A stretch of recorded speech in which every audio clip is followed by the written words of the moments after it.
मैं उन्हें पुराने कानून से नागरिकता दिलवाऊंगा। मैं उन्हें पुराने कानून से नागरिकता दिलवाऊंगा। ये सीए के कानून में अप्लाई मत कर दें, बहुत बड़ा धोखा है। उनकी नागरिकता मिलने की उम्मीद जो ये अभी 11 साल से कम करके 6 साल बता रहे हैं ना, धोखा जिंदगी भर के लिए खत्म हो जाएगी। मैंने आपको अभी एग्जाम्पल देके बता दिया है। बिल्कुल चिंता करने की बात नहीं है। कोई भी शेड्यूल कास्ट शेड्यूल ट्राइब का भाई या बहन भारत में नागरिकता चाहता है तो वो मेरे ऑफिस आ जाए, हम उसे फ्री ऑफ कॉस्ट नागरिकता दिलवाएंगे। जो सरकार दिलवा रही है, सरकार में अप्लाई मत करना, अगर कर दिया तो फिर मैं भी नहीं दिलवा पाऊंगा। वो फिर इतना बड़ा धोखा हो जाएगा, फिर हमारे लिए भी बहुत धोखे वाली सरकार है ना। 56 इंच की छाती धोखा, 2 करोड़ नौकरियां हर साल धोखा, बुलेट ट्रेन धोखा, और क्या ये हर घर 15 लाख धोखा, हर धोखा ही धोखा तो है। वो सब मर जाएंगे। एक भी व्यक्ति ने अप्लाई कर दिया, वो मर गया, उसकी मदद फिर मैं भी नहीं कर पाऊंगा अपना पूरा दिमाग लगा के। अप्लाई मत करो, मैं दिलवाऊंगा। भड़का रहा हूँ, मैं कह रहा हूँ मैं दिलवाऊंगा नागरिकता। जब सरकार करे हम दिलवाएंगे। सरकार पे भरोसा करके तो मैंने आपको अभी प्रोसीजर बता दिया ना। जैसे ही आपने ये माना कि मैं इलीगल फॉरेनर अपराधी इमिग्रेंट हूं, तो आपको मिलेगा नहीं। पहले आपको अपना ये बताना पड़ेगा कि मुसलमान कैसे नहीं हूं, उसके कोई कागज नहीं होंगे आपके पास। उसका हिंदू होना जरूरी है ना। कैसे साबित करेगा वो बेचारा? कैसे साबित करेगा? सिख होना जरूरी है। कैसे साबित करेगा यहाँ भारत के कानून में कि मैं सिख हूँ, मैं क्रिश्चियन हूँ, मैं बौद्ध हूँ? कैसे साबित करेगा? देखिए, इस देश में जो प्रचलन चला जा रहा है मोदी जी द्वारा, अमित शाह साहब द्वारा और आरएसएस के द्वारा, के धोखाधड़ी का एक माहौल बना दिया है। जिस समुदाय का नुकसान करना होता है उसको छल कपट करके ये बताया जाता है कि हम तुम्हारा फायदा कर रहे हैं। मैं हमारे बंगाल के जो शेड्यूल कास्ट कम्युनिटी के लोग हैं उनके लिए एक कानूनी सलाह देना चाहता हूं कि इस छल कपट धोखे में मत आएं। जैसे ब्लैक मनी हटाने के लिए नोटबंदी हुई थी ना, और सबके घरों से नोट निकाल के अडानी जी और अंबानी जी को दे दिए गए थे, तो और बोला यह गया था कि गरीबों के लिए नोटबंदी की जा रही है। उसी तरीके से ये बहुत बड़ा छलावा है। बिल्कुल भी। अब मैं आपको कानूनी पोजीशन बताता हूँ सीए की। दलितों को क्या खतरा है? सबसे बड़ा खतरा शेड्यूल ट्राइब को है, उसके बाद शेड्यूल कास्ट को है, उसके बाद दूसरी माइनॉरिटीज को है, और उसके बाद ओबीसी को है। मैं वही बता रहा हूँ आपको। देखिए, सीए का कानून क्या कहता है? सीए का कानून ये कहता है कि कोई भी व्यक्ति, आम जो कानून है देश का हमारे ये है कि दुनिया का कोई भी व्यक्ति नागरिकता के लिए अप्लाई कर सकता है और नागरिकता उसे दी जाएगी उसके गुण दोष देखकर। और उसमें एक वजह यह भी हो सकती है कि उसको किसी भी वजह से अपने देश में प्रताड़ना हो रही है, धार्मिक वजह से या किसी भी अन्य वजह से। तो नागरिकता लेना सबके लिए अलाउड है, खुला है। सेक्शन 6 सिटीजनशिप एक्ट ऑफ 1955, ठीक है, उसमें 2004 में एक प्रावधान डाला गया था कि ये प्रावधान जो है किसी के लिए भी जो खुला है, वो इलीगल इमिग्रेंट्स के लिए, जो गैर कानूनी रूप से जो घुसपैठिए आ गए हैं देश के अंदर, उनके लिए ये एप्लीकेबल नहीं होगा। तो लेकिन ये 2004 में हुआ है। जो बंगाल के हमारे शेड्यूल कास्ट कम्युनिटी के भाई बहन हैं वो, और जो आसाम में, मैं आपको ये भी याद दिला दूं कि पिछली बार जब सीए लागू हुआ था या कानून आया था, इसका सबसे पहला विरोध कहाँ हुआ था? नॉर्थ ईस्ट में, आसाम में ट्राइबल लोगों ने किया था। मुस्लिम कम्युनिटी ने उसके बाद किया था, उसके बाद शेड्यूल कास्ट, शेड्यूल ट्राइब और ओबीसी के लोगों ने पूरे देश में किया था। तो सबसे ज़्यादा नुकसान किसका होने वाला है? ट्राइबल्स का। अब जैसे प्रैक्टिकल सिचुएशन में आ जाते हैं। कोई भी आसाम, ये बंगाल का हमारा भाई बहन जो शेड्यूल कास्ट कम्युनिटी का है, जो बांग्लादेश से आया हुआ है, वो ये कहेगा, आज उसके पास क्या है? वोटिंग राइट्स हैं, उसके पास वोट देने का अधिकार है, उसके पास आधार कार्ड है, उसके पास राशन कार्ड है, उसके पास प्रॉपर्टी है, उसके पास भारत में पढ़े हुए जो उसके बच्चे हुए हैं, उसका सब एजुकेशन सर्टिफिकेट सब कुछ है। उससे पहले भी एक कानून है, 1989 से पहले कोई भी व्यक्ति भारत के अंदर पैदा हुआ तो 89 से पहले पैदा हुए वे सभी लोग तो भारतीय नागरिक ऑटोमेटिक हो गए। ये कानून है, सेक्शन 3 सिटीजनशिप एक्ट 1955 सेक्शन 3। तो अब जो व्यक्ति भी इस धोखे में आके अमित शाह जी के और मोदी जी के अप्लाई करने जाएगा, वो क्या बोलेगा पहले? कि मैं, ये सीए का कानून लागू होता है इलीगल इमिग्रेंट्स पे, यानी कि गैर कानूनी घुसपैठियों पे। तो ये जो भारत के नागरिक हैं हमारे बंगाल के भाई बहन, वो पहले जाके क्या बोलेंगे?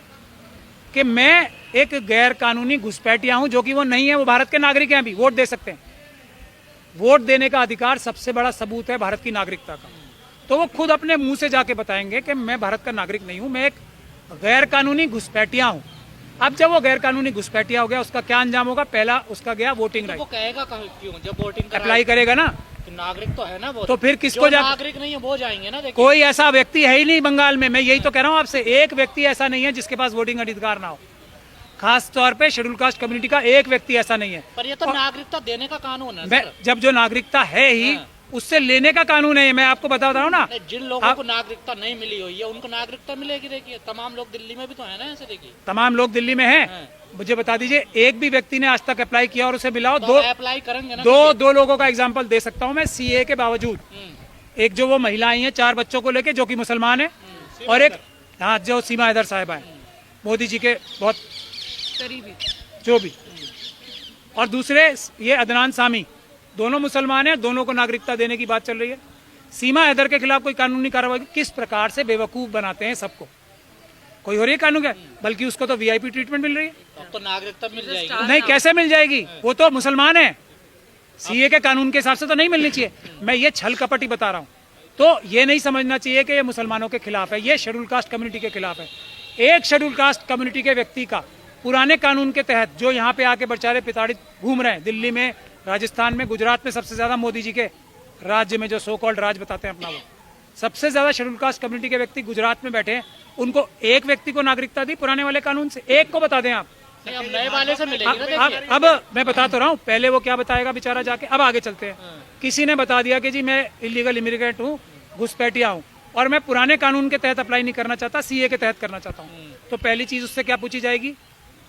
घुसपैठिया तो तुमने मान लिया अपने आप को। अब दूसरी चीज ये बताओ कि तुम्हें धार्मिक आधार पे नहीं, दूसरी चीज होगी कि तुम मुसलमान नहीं हो, ये साबित करो। अब ये कैसे साबित करेगा बेचारा? मुसलमान नहीं हो ये साबित कैसे करेगा? क्या कागज दिखाएगा? पाकिस्तान के, अफगानिस्तान के, बांग्लादेश के कागज दिखाएगा? वो कागज झूठे होंगे सच्चे होंगे, वो टेस्ट करने, चेक कराने मोदी जी, वो तो सरकार का काम है ना। नहीं वही ना, मोदी जी क्या फोन करेंगे? जो पाकिस्तान के प्राइम मिनिस्टर हैं, अफगानिस्तान के जो प्राइम मिनिस्टर हैं, या बांग्लादेश की प्राइम मिनिस्टर को, उनसे फोन करवा के ठप्पा लगवाएंगे कि ये मुसलमान नहीं है? मैं आपको ये बता रहा हूँ कि कितना बड़ा धोखा किया जा रहा है। अब वो जिंदगी भर बेचारा इस काम पे लग जाएगा कि मैं मुसलमान नहीं हूँ, ये साबित करना है मुझे, वरना मैं अप्लाई नहीं कर सकता। दूसरा, तीसरी चीज क्या होगी कि भाई साहब तुम ये बताओ कि तुम्हें धर्म के आधार पे तुम्हारी प्रताड़ना हुई थी। अब वो सर्टिफिकेट बना के कहाँ से आएगा कि धर्म के आधार पे प्रताड़ना हुई थी? इन्हीं तीनों देशों से ना, वो मोदी जी मंगवाएंगे। कैसे साबित करेगा? तो अब 3 चीजें हो गई, उसको लात मार के सिटीजनशिप की एप्लीकेशन रिजेक्ट करने की। चौथी चीज आ जाइए, मोदी जी ने पाकिस्तान की आईएसआई और दूसरी एजेंसी से मिलकर ये तय किया है, ये अंडरस्टैंडिंग हुई उन्हें कि मेरे राज में, जब 2014 के बाद मोदी जी का राज आया है, उसके बाद शेड्यूल कास्ट कम्युनिटी के साथ आप प्रताड़नाएं खूब करो, हिंदुओं के साथ, क्रिश्चियंस के साथ, बुद्धिस्ट के साथ, सिखों के साथ खूब प्रताड़ना करो। मैं एक भी आदमी को अंदर नहीं घुसने दूंगा और मैं एक भी आदमी को नागरिकता नहीं दूंगा। तो 2014 के बाद जिसके साथ प्रताड़ना हो रही है, वो बेचारा अगर घुस आया ना किस तरीके से जान तेली पे लेके, तो उसको नागरिकता मिलेगी नहीं। ये पता है हमारे शेड्यूल कास्ट, शेड्यूल ट्राइब के भाइयों को कि कितना बड़ा धोखा और आंखों में घुस के झूठ ये आरएसएस और बीजेपी के लोग बोल सकते हैं। और कुछ सबूत चाहिए? और मुसलमानों का अब आप आखिरी मुसलमान क्यों कर रहे हैं जब दिक्कत इन लोगों को? तो क्या मुसलमान अपने शेड्यूल कास्ट भाइयों के लिए, शेड्यूल ट्राइब भाइयों के लिए दर्द नहीं रखते अपने दिल में? आप क्या बात कर रहे हो? मुसलमान हो जाते तब सच तो दर्द नहीं दिखाते। बिल्कुल होता है। आपको ये आपका विचार हो सकता है। मैं भी एक मुसलमान हूँ और मेरे साथ फॉर्चुनेटली अनफॉर्चुनेटली एक ऋतु जी खड़ी हैं। क्या मेरे दिल में दर्द नहीं था? शेड्यूल कास्ट कम्युनिटी के सारे लोगों ने, सबसे पहला आंदोलन हुआ था आसाम में, तो मुसलमान इतने निर्दयी और नाकृष्ट होंगे कि अपने जो भाई बहन हैं SC ST और OBC के, सिख क्रिश्चियन बौद्ध, उनके साथ ही अत्याचार हो रहा है और अपने घर में बैठे रहेंगे चुप होके। मैं ऐसे मुसलमानों को बिल्कुल पसंद नहीं करूंगा। लेकिन अपने से पहले, और मैं आपको उसका एग्जाम्पल भी दे रहा हूँ, आसाम में ये एक्सरसाइज हुई है ना सबके सामने, NRC की भी और CAA की भी, सुप्रीम कोर्ट की निगरानी में हुई, हजारों करोड़ रुपए खर्च हुए, और सर्बानंद सोनोवाल जी अब रो रहे होंगे आज। उनसे जाके पूछिए क्या हो गया, CA लागू हो गई। उन्होंने तो इसी के खिलाफ तो CM बनने के सारा षड्यंत्र रचा था। तो वहाँ क्या हुआ आसाम में जब NRC की एक्सरसाइज हो गई, तब क्या रिजल्ट आया? 75% से ज्यादा नॉन मुस्लिम, जो मुसलमान नहीं थे, उनके नाम गायब थे, और 25% से कम मुसलमानों के नाम गायब नहीं थे, गायब हुए। तो ये होने जा रहा है। तो मुसलमान भाइयों का फर्ज है कि अपने शेड्यूल कास्ट, शेड्यूल ट्राइब और दूसरे धर्म के भाइयों बहनों के लिए बिल्कुल संघर्ष करें और उनको सबसे कम खतरा है ये सोच के वो पीछे ना रहे। मेरा ये उनसे निवेदन है। लेकिन खतरा ज्यादा शेड्यूल कास्ट, शेड्यूल ट्राइब के भाइयों को है। कोई भी हमारा शेड्यूल कास्ट, शेड्यूल ट्राइब का भाई अगर नागरिकता चाहता है तो वो हमारे ऑफिस में आए। अच्छा, सरकार को सब पता है तो वो कहेगी हमें पता है, तुम तो मुसलमान हो, भागो। ऐसे क्यों कहेगी सरकार? सरकार की मंशा यही है। अच्छा, सरकार ने आज तक SC/ST एक्ट को लागू क्यों नहीं करवाया? मंशा नहीं है ना। SC/ST सब प्लान क्यों नहीं लागू कराया? ये डॉक्टर रितु साहिबा खड़ी हैं, इनकी नौकरी कैसे ले ली? ये तो सारी अपनी एग्जाम पास करके, इंटरव्यू दे के टॉप यूनिवर्सिटी में, टॉप कॉलेज में टॉप प्रोफेसर बनी थी। तो कैसे लिया? जिसके लिए RSS ने साजिश करके नागपुर में झूठे 35 बच्चे क्रिएट किए, उनके नकली साइन कराए और निकाला इनको। उनको नागरिकता देंगे। इनको अगर इनका बस चले तो रितु की तो नागरिकता भी छीन लें। और इससे बड़ा एग्जाम्पल हो सकता है, प्रिंसिपल से ज्यादा होशियार, उससे ज्यादा समझदार। फिर आप ये पूछ रहे हो कि सरकार क्यों करेगी?